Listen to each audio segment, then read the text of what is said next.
Quickly आप जरा राय देंगे डिक्सन पर।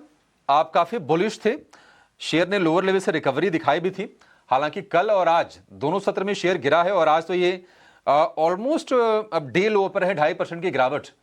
अपने स्टांस पर आप कायम हैं या फिर उसको रिवाइज करेंगे? देखिए अभिषेक जी, मैंने कॉल दिया था 12,700 अप्रोक्स उस टाइम पे प्राइस था, और मेरा दो टारगेट था 13,200 एंड सेकंड टारगेट था मेरा 13,800। तो दोनों टारगेट ही अचीव्ड है और मैंने एक अपडेट भी दे दिया था। उसके बाद अभी फिर से एक बार सेलिंग प्रेशर यहाँ पे बनता हुआ दिखाई दे रहा है, कहीं ना कहीं फिर से 13,000 12,900 के आसपास मुझे लगता है कि एक स्ट्रॉन्ग सपोर्ट है। लेकिन एज ए इन्वेस्टर्स अगर आप बने हो स्टॉक के साथ, मुझे लगता है कि वेट करना चाहिए। एज ए अगर हम 1 से 2 क्वार्टर वेट करते हैं तो फिर से आपको यहाँ पे 15,200 15,500 तक प्राइस मिल सकता है, क्योंकि इससे पहले भी हमने देखा था ऑलमोस्ट मार्च 25 में भी एक सपोर्ट था 12,500 ब्रेक किया। तो मल्टीपल सपोर्ट है स्टॉक्स में, फंडामेंटली कुछ भी प्रॉब्लम नहीं है।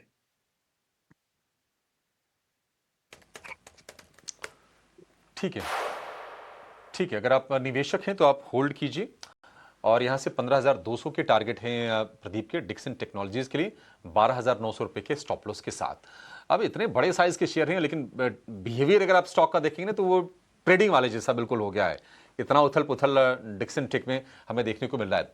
लेकिन एक और शेयर है जिसमें थोड़ा सा ना मतलब क्रैक्स बढ़ते हुए दिख रहे हैं, हीरो मोटो। हीरो मोटो हमने देखा था कि 6,400 रुपए तक गया था, लेकिन शेयर गिर के आ गया है 5,800 रुपए के आसपास, और आज हम देख रहे हैं कि बड़ी गिरावट है 2-2.5% के आसपास की। क्या हीरो मोटो और गिरेगा, या फिर ये वो शेयर है जो अब बाइंग जोन में आ गया है और आपको इसे लपक लेना चाहिए? इस पर के बारे में जरा व्यू लेते हैं। आयशर पर एक राय चाहिए आपसे प्रदीप, क्योंकि हमने देखा है कि 20 नवंबर के बाद से इस शेयर ने कभी क्लोजिंग बेसिस पर 7,000 के लेवल को ब्रीच किया नहीं है, और जब भी 7,000 के आसपास आता है एक अच्छी स्ट्रेंथ हमें देखने को मिलती है। रिकॉर्ड हाइस के आसपास ही कहेंगे। आप जरा बताएंगे आयशर यहां से आप कितना स्ट्रांग होते हुए देख रहे हैं, क्योंकि जो मैं ऑप्शंस में मैं जो डेटा देख रहा हूं वो भी काफी स्ट्रांग है आयशर के लिए। जी बिल्कुल, देखिए मुझे लगता है कि 7,155 का भी प्राइस है, लगातार हायर हाई फॉर्मेशन यहाँ पे मेंटेन हो रहा है। इसका फर्स्ट टारगेट रहेगा ऑलमोस्ट 7,450, सेकंड मुझे लगता है कि 7,800 तक जाने के लिए रेडी हो रहा है। एक स्टॉप लॉस आपको यहाँ पे 6,957 के अराउंड मेंटेन करना चाहिए। डेली एंड वीकली मंथली तीनों टाइम फ्रेम में बढ़िया लग रहा है, और एक फॉलो अप बाइंग भी यहाँ पे आ रहा है। सो ये मुझे लगता है कि रैली कंटिन्यू होने वाला है।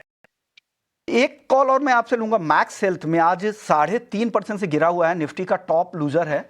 यहां पर क्या राय आ रही है प्रदीप जी? देखिए max health care basically fundamentally एक स्टेबल कंपनी है, लेकिन अगर हम ट्रेंड देखेंगे वीकली चार्ट में, एक ट्रेंड ब्रेकडाउन हुआ था ऑलमोस्ट 1130 1125 के आसपास। वो ब्रेक होने के बाद लगातार लोअर लो लगा के नीचे आ रहा है। सपोर्ट अभी यहाँ पे नहीं है, ऑलमोस्ट 965 970 के अराउंड एक सपोर्ट है। सो मुझे लगता है कि कहीं ना कहीं यहाँ से भी स्टॉक और नीचे जाने के लिए रेडी हो रहा है। तो यहाँ पे अभी अगर किसी को स्टॉप लॉस मेंटेन करना है तो यहाँ पे सपोर्ट नहीं है, 950 में है, जो कि बहुत लंबा हो जाएगा। सो इसीलिए एक बार करेंट जोन से अवॉइड करना है, फ्रेश बाय नहीं करना है।